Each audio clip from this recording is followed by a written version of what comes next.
অনেক মজার একটি ভাজি করতেছি লাউ খোসা। আর আজকে ভাজি করতেছি চিংড়ি মাছ দিয়ে। আমি আর আগে কখনো চিংড়ি মাছ দিয়ে লাউ খোসা ভাজি খাইনি, আজকে প্রথম করলাম লাউ খোসা দিয়ে চিংড়ি মাছের ভাজি। ভাজিটা কিন্তু অনেক মজা হয়েছিল। তো এই যে আমার চিংড়ি মাছ দিয়ে লাউয়ের খোসা ভাজিটা হয়ে গেছে। কেমন হয়েছে সবাই কিন্তু কমেন্ট করে বলবেন। খেতে কিন্তু অনেক মজা হয়েছিল। তো আমার আজকে রান্না চিংড়ি মাছ দিয়ে লাউয়ের খোসা ভাজি।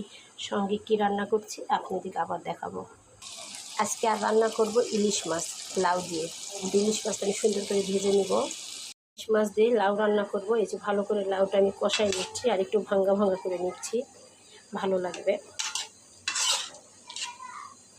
আমার লাউ দিয়ে ইলিশ মাছের ঝোল রান্না হয়ে গেছে। কেমন হয়েছে?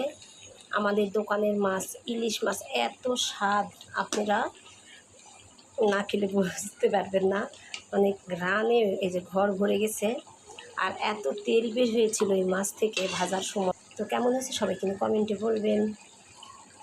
তো এই যে আমার রান্না কমপ্লিট, লাউ দিয়ে ইলিশ মাছের ঝোল আর এর পাশে হচ্ছে লাউয়ের খোসা ভাজি। তো আজকে রান্না আমার কেমন হয়েছে দুপুরে সবাই কিন্তু কমেন্ট করে বলবেন। সবাই ভালো থাকবেন, আল্লাহ হাফেজ।